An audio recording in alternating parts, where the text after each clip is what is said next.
The communication chamber aboard the Dominion flagship buzzed with nervous energy. Admiral Korthvin stood before the massive holographic display, his forearms crossed behind his back. His dark purple skin reflected the blue light of the transmission. Equipment. As a Velkan warrior, he had conquered 47 worlds in his 300 years of service. He had never met a species that could stand against the Empire's might. The image flickered to life, showing Elder Vexthara of the Centauri. Council. The ancient being's silver skin seemed to glow with an inner light. Her large, peaceful eyes held wisdom gathered over countless centuries. The Centauri were known throughout the galaxy for their ability to see possible futures. Their warnings had saved many civilizations from disaster. Admiral Korthvin, the Elder began, her voice carrying across the vast distance between their ships. I must speak with you about the system you plan to visit next. Korthvin's yellow eyes narrowed. The Sol system? What concern is that primitive world to the Centauri Council? You must not go there, Vexthara said, her voice filled with urgency. I have seen what happens if you attack the humans. The visions are clear. Your fleet will not survive. The Admiral's second-in-command, Captain Zilrock, made a sound of disgust. Elder, with respect, we are talking about a species that has not even left their own star system. They have no faster-than-light travel. Their weapons are simple chemical explosives. How could they possibly threaten our fleet? Vexthara's expression grew sad. You do not understand. The humans are different from any species we have encountered. They do not fight like others. They do not think like others. When pushed to the edge, they become something terrible and beautiful at the same time. Korthvin stepped closer to the display. Explain yourself, Elder. What makes these humans so special? They adapt, she said simply. Not just over generations, but during battle itself. They learn from every mistake. They turn their weaknesses into strengths. They fight not just with their weapons, but with their minds, their hearts, their very souls. And they never surrender. Captain Zilrock laughed. Never surrender? Every species says that until they see our ships in their sky. Not the humans. Vexthara replied, I have seen the possible futures. In every vision where you attack them, they fight. Even when facing impossible odds. Even when their cities burn. Even when their people die. They fight until the very end, and somehow they find a way to win. Admiral Korthvin's pride was wounded. Elder, you speak as if they are gods of war. They are a young species on a single world. We have conquered entire sectors of the galaxy. How could they possibly defeat us? Because they fight differently, the Elder explained. Other species fight to win territory or resources. The humans fight for survival, for their families, for their future. When they fight, they become something more than what they were. They become unstoppable. The Admiral turned away from the display. This was exactly the opportunity he needed. A successful conquest of this human world would guarantee his promotion to High Admiral. The Emperor himself would praise his courage in facing this supposed threat. Elder Vexthara, he said, turning back to face her, I thank you for your concern. But the Dominion Empire has never retreated from a primitive species. We will not start now. The Elder's eyes filled with sadness. Then I will pray for your souls, Admiral, and I will prepare my people for what comes after. The transmission ended, leaving the communication chamber in silence. Captain Zilrock approached his commander. Sir, surely you don't believe her warnings? Korthvin considered the question. The Centauri have never been wrong about their visions. But they are a peaceful people. They cannot understand the power of military might. These humans may be fierce fighters by their standards, but they have never faced the Empire. Meanwhile, far across the galaxy, Colonel Jake Morrison sat in the command center of humanity's first deep space monitoring station. The facility orbited beyond Pluto, hidden among the ice and rock of the outer solar system. Jake was a career military officer, 45 years old with gray hair and steady hands. He had served in 3 wars on Earth, but nothing had prepared him for this assignment. "Colonel, you need to see this," called Lisa Park from her communication station. The young woman's face was pale as she stared at her screens. "I'm picking up energy signatures at the edge of the system." Jake moved to her station. "What kind of signatures?" "Massive ones, sir. Whatever's out there, it's bigger than anything we've ever built. Multiple contacts, all moving information toward the inner system." Ben Carter looked up from his tactical analysis station. The tall, thin man adjusted his glasses nervously. "Colonel, based on the energy output, these ships are enormous. Each one is probably the size of a small city." Jake felt his stomach drop. For years, Earth scientists had debated whether humanity was alone in the universe. Now they had their answer, and it was not what they had hoped for. "How long until they reach Earth?" Jake asked. Ben worked quickly at his computer. "At their current speed, about 72 hours, sir." Jake grabbed the secure communication device. "Get me the Pentagon, Priority Alpha." Within minutes, he was connected to Defense Secretary Carl Washington. The older man's weathered face appeared on the screen. "Jake, what's the situation?" "Sir, we have multiple large vessels approaching the inner system. Unknown origin, but they're definitely not human. Based on their formation and approach vector, this doesn't look like a friendly visit." Carl was quiet for a moment. "How sure are you?" "Completely sure, sir. Whatever they are, they're coming in force. I'll inform the president immediately. Jake, I need you to keep monitoring them. Record everything. If this goes bad, the information you gather might be the only thing that saves us." Jake nodded. "Understood, sir." As the communication ended, Jake looked around at his small team. Lisa was already working to gather more information about the approaching ships. Ben was calculating possible approach routes and defensive positions. These young people had signed up to monitor space debris and asteroid threats. Now they were humanity's first line of defense against an alien invasion. "Lisa, I want continuous monitoring. Any change in their course or speed, I want to know immediately." "Yes, sir." "Ben, start working on threat assessments. I know we don't have much to work with, but do your best." "Already on it, Colonel." Jake walked to the main viewing window. Somewhere out there in the darkness, alien ships were approaching Earth. He thought about his wife and 2 children back on Earth. He thought about all the people who had no idea what was coming. The small monitoring station had been built to watch for asteroids and space debris. It had basic sensors, communication equipment, and life support for a crew of 12. It was never meant to be a military installation. But now it might be humanity's only warning system. Jake activated the station's emergency protocols. Every piece of data they gathered would be transmitted back to Earth in real time. If the station was destroyed, at least the information would survive. He looked out at the stars again. In 72 hours, everything would change. Humanity was about to face its greatest test. Jake just hoped they were ready for what was coming. Admiral Korthvin stood on the bridge of his flagship as the Third Fleet emerged from faster-than-light travel. 12 massive dreadnoughts appeared in the outer reaches of the Sol system, their dark hulls gleaming with weapon ports and shield generators. Each ship was over 3 kilometers long and carried enough firepower to destroy a moon. "Report," the Admiral commanded. Captain Zilrock consulted his instruments. "All ships have arrived safely, sir. We are detecting the 3rd planet as inhabited. Population appears to be in the billions."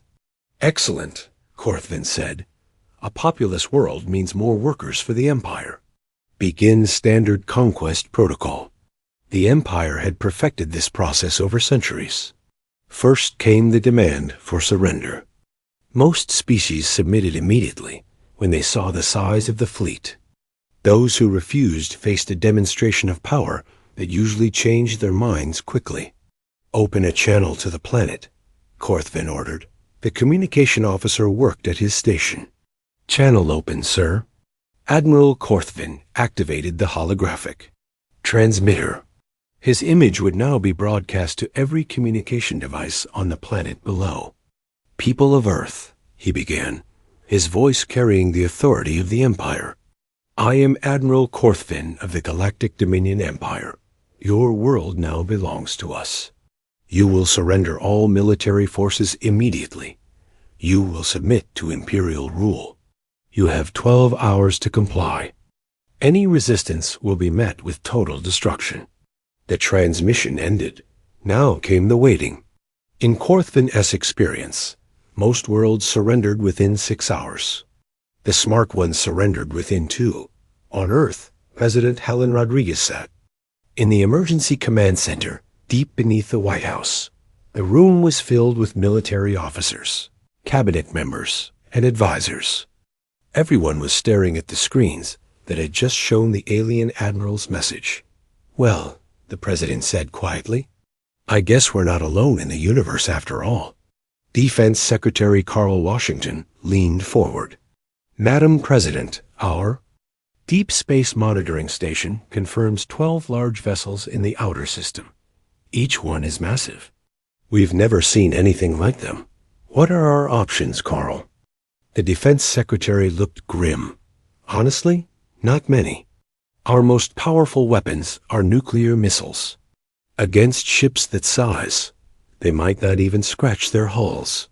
We have no space-based defenses except for the research stations." "President." Rodriguez looked around the room. "I want to hear from everyone. What do we do?" General Roy Peterson, chairman of the Joint Chiefs, spoke first.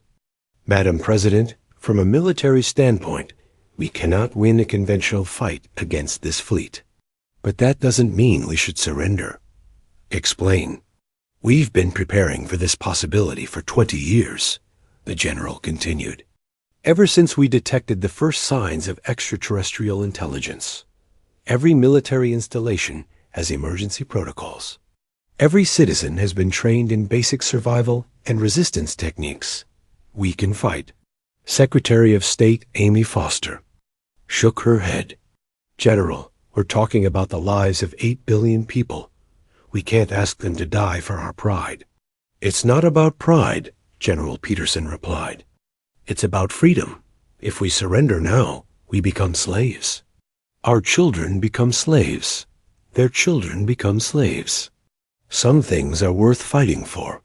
President Rodriguez was quiet for a long moment. Finally, she spoke. "Get me a direct communication. Link to their admiral." Within minutes, the link was established. Admiral Korthvin's image appeared on the main screen. The alien leader looked surprised to receive a response so quickly. "Admiral," President Rodriguez began, "I am Helen Rodriguez, President of the United States and speaking for all of Earth. We have considered your offer." "And?" Korthvin asked, expecting immediate surrender. "We decline. Please leave our system immediately, or we will consider your presence an act of war." The bridge of the Imperial flagship fell silent. Captain Zilrock stared at his admiral in shock. In 300 years of conquest, no species had ever refused the surrender demand. "Did you not understand our message?" Korthvin asked. "We have 12 ships capable of destroying your entire world. You have no space fleet. You have no defense against us." "We understand perfectly," the president replied calmly. "Our answer remains the same. Leave now, or face the consequences." "Admiral." Korthvin's face darkened with anger. "Very well. You have chosen destruction over wisdom. We will demonstrate our power, and then you will surrender." The communication ended. Korthvin turned to his weapons officer. "Target their moon. I see they have a small installation there. destroy it. The moon base was humanity's newest achievement. Only 50 people lived there, conducting scientific research and mining operations. It had taken 10 years to build and represented the best of human engineering. The Imperial Dreadnought's main gun charged with deadly energy. A beam of pure destruction lanced across space, striking the moon base. The entire facility vanished in a ball of fire and debris. On Earth, billions of people watched in horror as their moon base died. But instead of panic, something else happened. Something the Empire had never seen before. Humanity got angry. President Rodriguez addressed the nation within an hour. My fellow Americans and citizens of the world, today we learned that we are not alone in the universe. We also learned that some of our new neighbors are not friendly. They have destroyed our moon base and killed 50 brave men and women. Her voice grew stronger. They expect us to surrender. They expect us to bow down and accept slavery. They are wrong. This is our world. These are our homes. These are our families, and we will defend them. Across the globe, military bases went into full alert. But something strange began to happen. Cities started to empty. People left their homes and disappeared into the countryside, into underground shelters, into hidden facilities that most didn't even know existed. Admiral Korthvin watched his sensors in confusion. Where are they going? Captain Zilrock studied the readings. Sir, it appears the population is dispersing. They're abandoning their cities. Fear, the Admiral decided. They're running in terror. Good.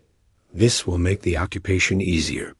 But Colonel Jake Morrison, still monitoring from his hidden station, knew better. He had been receiving coded transmissions from Earth all day. Operation Deep Root was beginning. For 20 years, humanity had been preparing for this moment. Not just the military, but entire populations. Every major city had evacuation protocols. Every family had emergency supplies hidden in rural locations. Every citizen had been trained in guerrilla warfare and resistance techniques. The cities weren't being abandoned in fear. They were being abandoned as part of the plan. Throughout the solar system, other changes were taking place. Asteroid mining stations went dark, their crews supposedly evacuating. Orbital research platforms shut down their communications. Even the space traffic control centers went silent. To the Empire, it looked like humanity was surrendering without a fight. The readings showed military bases shutting down, ships returning to port, and weapon systems going offline. Admiral Korthvin was pleased. Excellent. Their resistance has collapsed.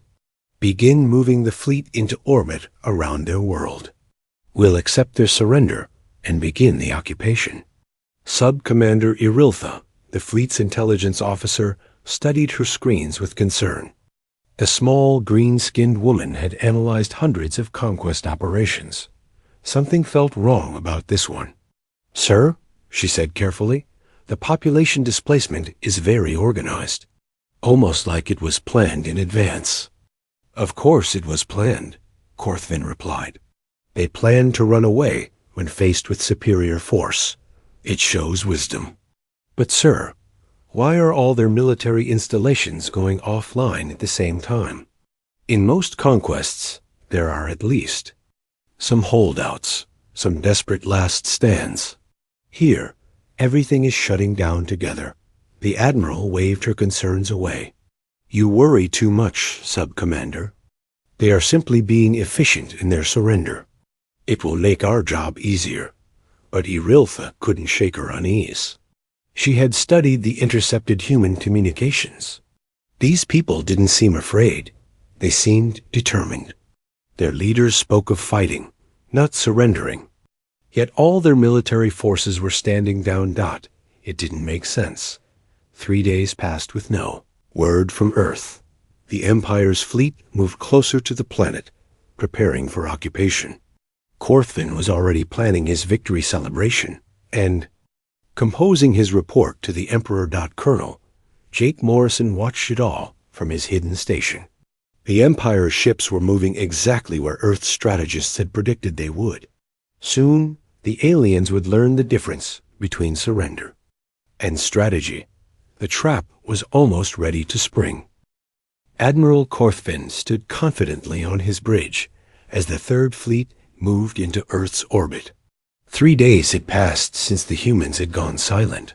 Their cities remained empty, their military bases dark, their communication channels quiet. It was exactly what he expected from a conquered species. "Sir," reported Captain Zilrock, "all ships are in position. The planet is completely surrounded. No human vessel can escape." "Excellent. Begin deploying landing forces. We'll start with their major population centers." Sub-Commander Iriltha looked up from her intelligence station. "Sir, I'm still not detecting any human military activity. It's almost too quiet." "You worry too much," Korthvin replied. "They have accepted defeat. Now we claim our prize." The first Imperial landing ships launched from the dreadnoughts, heading toward Earth's surface. At the same time, Admiral Korthvin's personal flagship moved closer to the planet, positioning itself for the best view of the occupation. That was when the trap sprung. Captain Ryan Brooks sat in the command center of Asteroid Station Alpha, hidden deep within the asteroid belt. For 3 days, he and his crew had waited in complete silence, their mining station's reactors shut down to minimum power. To the Empire's sensors, they looked like just another dead rock floating in space. "All stations, this is Alpha Command." Ryan spoke into his communication system. "Operation Payback is go. Repeat, Payback is go." Throughout the solar system, dozens of hidden bases came to life. Asteroid mining stations revealed themselves as heavily armed fortresses. Orbital research. Platforms dropped their disguises to show powerful weapon arrays. Even the cargo ships that had been drifting silently in space suddenly lit up with energy signatures. The Empire had been wrong about humanity. They hadn't been running in fear. They had been preparing for war. "Fire!" Ryan commanded the asteroid. Belt erupted with weapon fire. Massive railguns, originally built for mining operations, hurled chunks of metal at incredible speeds toward the Imperial fleet. The aliens had never seen anything like it. They were used to fighting other spacefaring civilizations with traditional energy weapons. They had no defense against solid projectiles moving at such tremendous velocity. The first salvo struck 3 Imperial dreadnoughts simultaneously. The ship's energy shields, designed to stop laser and plasma weapons, did nothing against the solid metal projectiles. The railgun rounds punched through their hulls like paper, causing massive internal explosions. "What was that?" Admiral Korthvin shouted as his flagship shook from impact. "Sir, we're under attack from multiple positions," Captain Zilrock reported. "The asteroid belt is full of hidden weapon platforms. They're firing solid projectiles. At us. Impossible." Our sensors showed no military installations in the asteroids. "They disguised them as mining stations, sir. We're detecting at least 30 separate attack points." Commander Amy Foster watched the battle from her command ship, hidden behind one of Jupiter's moons. She had been waiting for this moment her entire career. As Earth's most experienced naval officer, she had spent years studying alien technology and planning for this day. "All ships, this is Foster," she broadcast to the hidden human fleet. "Phase 2 is now active. Reveal yourselves and engage the enemy." Throughout the solar system, more surprises awaited the Empire. What they had thought were abandoned cargo vessels suddenly came to life, revealing themselves as missile platforms. Each one launched dozens of nuclear warheads toward the Imperial fleet. The Empire's sensors went crazy as they detected hundreds of human vessels that hadn't been there moments before. Ships emerged from behind moons, from inside asteroid fields, from the shadows of planets. It was as if the entire solar system had suddenly become hostile. "Sir, we're completely surrounded," Captain Zilrock reported. "There are human ships everywhere. How did we miss them?" Admiral Korthvin was beginning to understand. They planned this. The whole surrender was a deception. They wanted us to move our fleet into this position. Sub-Commander Iriltha looked up from her station. "Sir, I'm detecting energy signatures I don't recognize. The humans are using technologies we've never seen before." She was right. For 20 years, humanity had been preparing for this moment. They had studied every piece of alien technology they could find. They had reverse-engineered crashed spacecraft and analyzed intercepted communications. Most importantly, they had learned to think differently about warfare. Lieutenant Pete Hamilton piloted his stealth reconnaissance ship through the chaos of battle. His small vessel was invisible to the Empire's sensors, allowing him to move freely through the combat zone. His mission was simple: record everything. "Command, this is Ghost Rider," he reported. "I'm seeing massive damage to the Imperial fleet. Their shields are useless against our kinetic weapons. Recommend all units continue solid projectile attacks." "Confirmed, Ghost Rider. Keep recording. We need to learn everything we can about their capabilities." Dr. Grace Miller worked frantically in her laboratory aboard the hidden research station. 3 days ago, human forces had captured debris from the destroyed moon base. Now she was analyzing Imperial technology in real time, looking for weaknesses they could exploit. "I've got something," she announced to her team. "Their energy shields operate on a rotating frequency. If we can match that frequency with our own weapons, we can punch right through their defenses." The information was immediately transmitted to all human forces. Within minutes, human energy weapons were being recalibrated to match the shield frequencies. The Empire's most powerful defense became useless. Admiral Korthvin watched his fleet being torn apart by an enemy that shouldn't have been able to fight back. "All ships retreat to safe distance. We need to regroup and analyze their capabilities." But the humans weren't finished. Captain Roy Stevens commanded a boarding party that had just captured one of the Empire's smaller vessels. His team had attacked during the confusion of the main battle, using small, fast ships to ram directly into the alien vessel's hangar bay. "Move, move," Roy shouted as his soldiers rushed through the Imperial ship's corridors. The aliens inside were completely unprepared for close combat. They had sophisticated weapons and armor, but they had never faced humans in hand-to-hand fighting. The Empire's soldiers fought with discipline and training. The humans fought with desperation and creativity. They used every tool available as a weapon. They turned the ship's own systems against its crew. They fought with a ferocity that terrified the aliens. "Deck secured," Roy reported, beginning technical analysis of their systems. The captured ship was immediately towed to a hidden human facility. Engineer Linda Carter and her team began tearing it apart, studying every piece of technology they could find. They had captured Imperial computers, weapons, engines, even life support systems. "This is incredible," Linda breathed as she examined the ship's faster-than-light drive. "Their technology is more advanced than ours, but it's not impossible to understand. Give me 48 hours, and I can build a copy." "You have 12 hours, came the reply from Earth Command. "We need those improvements now." The Empire tried to retreat, but they discovered another human surprise. The aliens' communication systems were being jammed by hidden transmitters throughout the solar system. They couldn't coordinate their movements or call for reinforcements. "Sir, we're cut off from the Empire," Captain Zilrock reported. "The humans are jamming all our communications." Admiral Korthvin felt fear for the first time in centuries. How is this possible? They were supposed to be primitive. Sub-Commander Iriltha had been studying the human attacks. Sir, I don't think they're fighting to win. I think they're fighting to learn. What do you mean?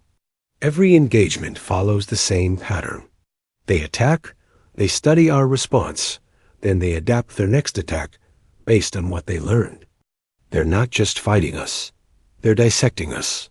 The Admiral realized the truth. The humans weren't trying to destroy his fleet quickly. They were using the battle as a laboratory, testing different weapons and tactics against Imperial technology. Every ship they captured gave them more information. Every weapon they faced taught them something new. Sir, Captain Zilrock called out urgently. I'm detecting new energy signatures. The humans are deploying ships with modified Imperial technology. Admiral Korthvain looked at the tactical display in horror. Human vessels were appearing with hybrid technology, combining their own innovations with captured Imperial systems. They were adapting faster than he thought possible. The elder Vexthara had been right. The humans were different. They didn't just fight wars. They evolved during them. All ships emergency retreat, Korthvain ordered. Maximum speed, any direction away from this system. But as his ships tried to flee, they discovered the final surprise. The humans had been quietly deploying modified communication arrays throughout the solar system. They were tracking every Imperial vessel, monitoring their movements, and systematically hunting down anyone who tried to escape. The Empire's third fleet was trapped in a solar system that had become a prison, and the humans were just getting started. Admiral Korthvain stared at the tactical display in disbelief. Half of his fleet was destroyed or severely damaged. The remaining ships were scattered throughout the solar system, unable to communicate with each other due to human jamming. What had started as a simple conquest had become a nightmare. Sir, we're receiving a transmission from the Centauri Council, reported the communications officer. Korthvain's face darkened. Put it through. Elder Vexthara's image appeared on the screen. Her ancient eyes held sadness, but no surprise. Admiral, I tried to warn you. How did you know? Korthvain demanded. How could you possibly know they would be capable of this? Because I have seen their history, the elder replied. The humans have been fighting wars for thousands of years, not just against each other, but against their own planet. They have survived ice ages, plagues, natural disasters that would destroy other species. They learned to adapt or die, and they chose to adapt. They're just one species on one world, Korthvain protested. No, Vexthara said gently. They are millions of tribes that became one people. They speak hundreds of languages, but think with one mind when threatened. They have turned their entire star system into a weapon. You are not fighting a civilization. Admiral, you are fighting evolution itself. The transmission ended, leaving Korthvain alone with his fears. He had called for reinforcements, but the human jamming made it impossible to contact the Empire. His fleet was trapped and being picked apart piece by piece. Meanwhile, human forces continued their relentless advance. Captain Roy Stevens had successfully captured 2 more Imperial vessels. Each boarding action taught them more about alien technology and tactics. The humans were turning the Empire's own weapons against them. Their armor is tough, but it has weak points at the joints, Roy reported to his team. Aim for the connections between the plates. And remember, they're not used to fighting in confined spaces. Use that against them. The boarding parties had developed new tactics specifically for fighting aliens. They moved fast, used the ship's layout to their advantage, and fought with a brutality that shocked the Empire's soldiers. The humans didn't just fight to win battles. They fought to capture technology, gather intelligence, and learn everything they could about their enemies. Dr. Grace Miller had been working without sleep for 3 days, analyzing captured Imperial technology. Her laboratory was now filled with alien computers, weapons, and equipment. Each piece revealed new secrets about the Empire's capabilities. "I've cracked their communication codes," she announced to her team. "We can now intercept and decode all their transmissions. We'll know what they're planning before they do it." The information was immediately shared with all human forces. Now the Empire's few remaining ships couldn't even plan attacks without the humans knowing about them in advance. Engineer Linda Carter had achieved something even more remarkable. Working with a team of Earth's best scientists, she had not only reverse-engineered the Imperial faster-than-light drive, but had improved it. The first human ships equipped with the new technology were already being deployed. "Test flight is complete," reported Captain Matt Robinson from the bridge of the newly constructed UES Defiant. "The hybrid drive works perfectly. We can now match the Empire's speed and maneuverability." But the humans had done more than just copy alien technology.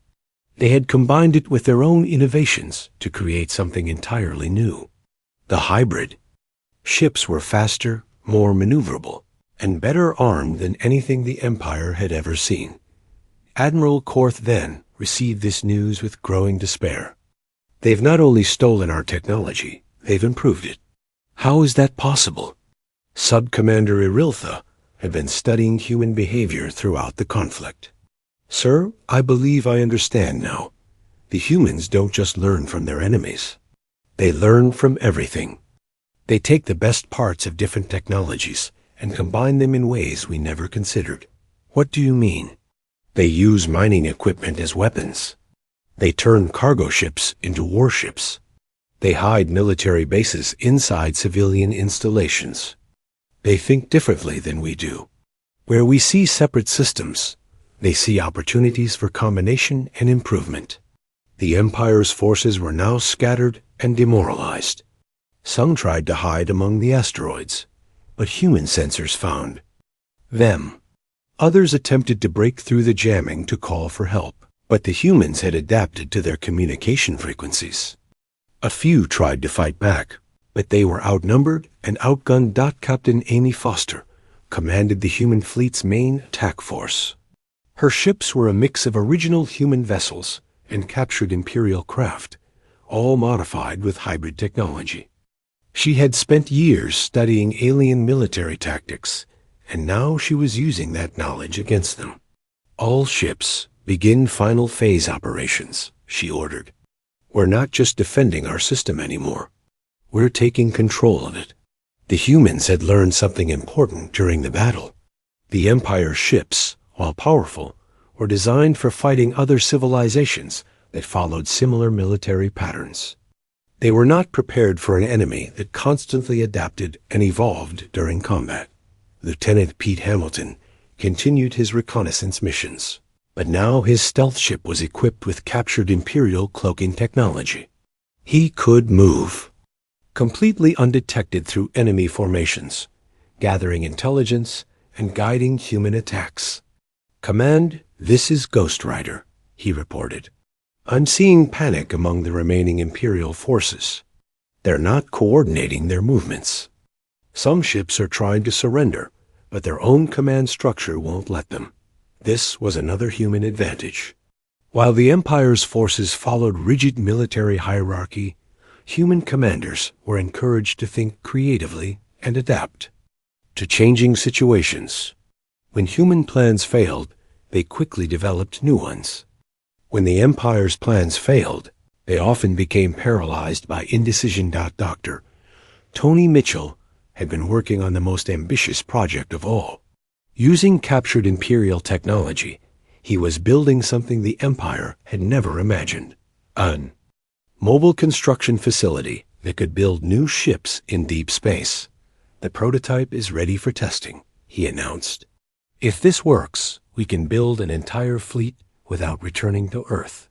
The test was successful. Within hours, the mobile shipyard had constructed its first vessel, a hybrid scout ship that combined the best features of human and Imperial design. The humans were no longer limited to the ships they had built on Earth. They could now produce new vessels anywhere in the solar system. "Admiral," Corthvin watched in horror as human forces grew stronger by the day. His fleet was being systematically destroyed, while the humans seemed to multiply like a virus. Every ship they captured made them more powerful. Every battle they fought taught them something new. "Sir, we're receiving a transmission from one of their commanders," reported the communications officer. "Put it through." Admiral Susan Drake appeared on the screen. She was the commander of all human space forces, a woman who had spent her entire career preparing for this moment. Her face was calm but determined. "Admiral Corthvin," she began. "I am Admiral Susan Drake of the United Earth Space Force. I'm contacting you to offer terms for your surrender." Corthvin's pride flared. "Surrender? You dare ask the Empire to surrender?" "I'm not asking," Drake replied. "I'm offering you a chance to save the lives of your remaining crew. Your fleet is finished. You have no communications with your Empire. You have no way to escape this system. You can either surrender now and be treated with dignity, or you can continue fighting and watch your people die. The Empire does not surrender to primitives." Admiral Drake's expression didn't change. "We stopped being primitives the moment you entered our system. Every battle you fought has made us stronger. Every ship you've lost has made us smarter. Every day you remain here gives us more time to study your technology and adapt it to our needs." She leaned forward. "Admiral, your people warned you about us. They told you we were different. Now you know why. We don't just fight wars. We grow. During them, we learn from them. We become something better than what we were." The transmission ended, leaving Corthvin alone with his thoughts. Around him, his bridge crew worked quietly, their faces showing the strain of the last few days. They had started this mission as proud conquerors. Now they were trapped survivors, watching their fleet die piece by piece. "Sir, Captain Zilrock said quietly, 'Perhaps we should consider the human offer.'" Corthvin looked at his old friend. "The Empire will." Admiral Susan Drake stood on the bridge of the UES Defiant as the Imperial fleet powered down their weapons. Around her, human officers worked quietly at their stations, monitoring the surrender. After 7 days of intense fighting, the battle for Earth was over. "Admiral, we're receiving surrender signals from all remaining Imperial vessels," reported Communications Officer Lisa Park. "Total count: 3 dreadnoughts, 7 support ships, and approximately 15,000 Imperial personnel." Drake nodded. "Acknowledge their surrender. Prepare boarding parties, but make sure they understand we're accepting prisoners, not taking slaves. These people fought bravely, even if they were on the wrong side." Captain Roy Stevens had been put in charge of processing the Imperial prisoners. As his teams boarded the alien ships, he was struck by how similar the aliens were to humans in some ways. They showed relief at being treated fairly, confusion at human mercy, and worry about their families back home. "Why are you not killing?" "You?" asked Captain Zilrock as he formally surrendered his ship. "Because we're not monsters," Roy replied. "You came here to conquer us, but you were following orders. We understand that. As long as you cooperate, you'll be treated well." The captured Imperial officers were taken to secure facilities on Earth, where they were questioned not as enemies, but as sources of information about the galaxy beyond. Dr. Grace Miller led many of these interviews, learning about the Empire's structure, technology, and other alien species. "Tell me about the Zentari," she asked Sub-Commander Irilfa during one session. "They are peaceful people," the alien replied. "They see possible futures and try to warn others about dangers. They tried to warn us about you." "What exactly did they see?" Irilfa was quiet for a moment. "They saw humans spreading throughout the galaxy. They saw you bringing change wherever you went. Some of their visions showed you as liberators. Others showed you as conquerors. They weren't sure which you would become. Meanwhile, engineer Linda Carter worked with her team to fully understand the captured Imperial technology. The Planet Killer weapon was particularly interesting, not because they wanted to destroy worlds, but because of its incredible engineering. "Look at this," she called to Dr. Tony Mitchell. "This weapon doesn't just destroy planets. It converts matter into pure energy, then uses that energy to power itself. If we modify the process, we could build the ultimate construction tool." Tony studied the readings. "You mean turn a weapon of destruction into a tool for creation?" "Exactly. Instead of destroying matter, we use the energy conversion process to build things. Imagine being able to construct entire space stations from raw asteroids in a matter of hours." The project took 3 weeks, but the results exceeded their expectations. The modified Planet Killer became a mobile construction facility capable of building massive structures in space. Instead of destroying worlds, it could build them. Admiral Korthvin watched these developments from his comfortable but secure quarters on Earth. The humans had treated him with respect despite his attempts to conquer them. They provided good food, medical care, and even allowed him to communicate with his surviving crew. "I don't understand you people," he told Admiral Drake during one of their conversations. "We came to destroy you, yet you treat us as guests." "We treat you as fellow beings who made a mistake," Drake replied. "You're not evil, Admiral. You are following the customs of your civilization. But those customs are wrong, and now you have a chance to help us change things." "What do you mean?" Drake leaned forward. "We're going to visit your empire, Admiral. We're going to introduce ourselves properly this time, and we'd like you to help us do it peacefully." Korthvin stared at her. "You're planning to attack the Empire?" "We're planning to visit the Empire," Drake corrected. "Whether it's an attack depends on how they receive us. We've learned a lot about galactic politics from your people." "We know. The Empire conquers species because they believe might makes right. We're going to show them there's another way." 3 months after the battle, the first human deep space exploration fleet was ready to launch.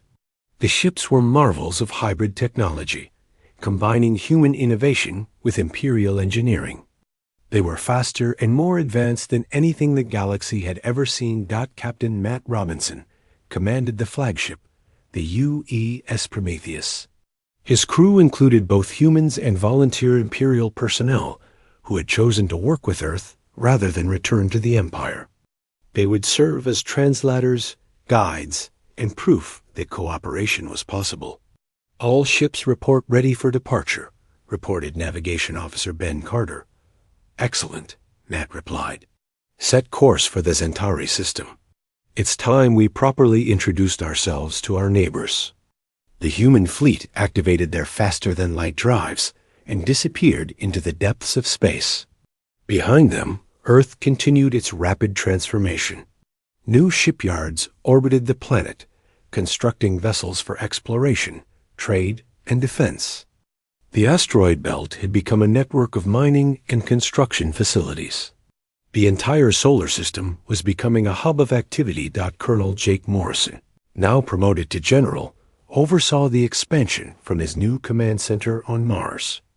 The old monitoring station had become the foundation for a massive military and research complex. "General, we're receiving reports from our exploration fleets," reported his aide, Captain Pete Hamilton. "First contact has been established with 7 new species. All encounters have been peaceful so far." "Good. Make sure our crews remember the protocols. We're explorers and traders first, military second. We only fight when we have no other choice." The human expansion was unlike anything the galaxy had seen before. Instead of conquering worlds, they established trade relationships. Instead of demanding tribute, they offered mutual benefit. Instead of imposing their culture, they learned from others while sharing their own innovations. When the UES Prometheus arrived at the Centauri homeworld, Elder Vexthara was waiting for them. The ancient being had seen this moment in her visions and had prepared her people for humanity's arrival. "Welcome, children of Earth," she said, as Captain Robinson and his crew were brought before the Centauri Council.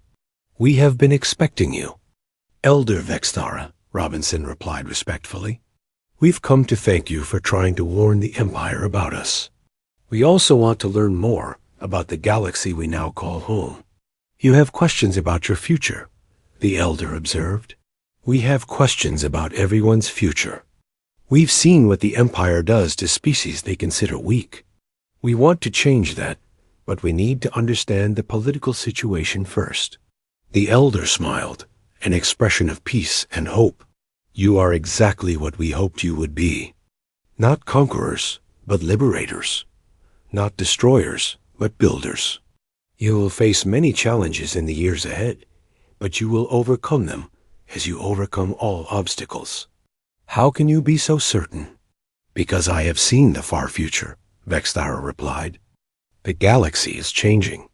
The age of empires built on conquest is ending. The age of cooperation and mutual growth is beginning, and it begins with you." Meanwhile, deep in Imperial space, reports were reaching the Emperor about the destruction of the Third Fleet. The official story was that Admiral Korth Ven had died heroically fighting primitive aliens. But some rumors spoke of surrender, of captured technology, and of humans who had not only survived, but thrived. Emperor Drakethul was not concerned.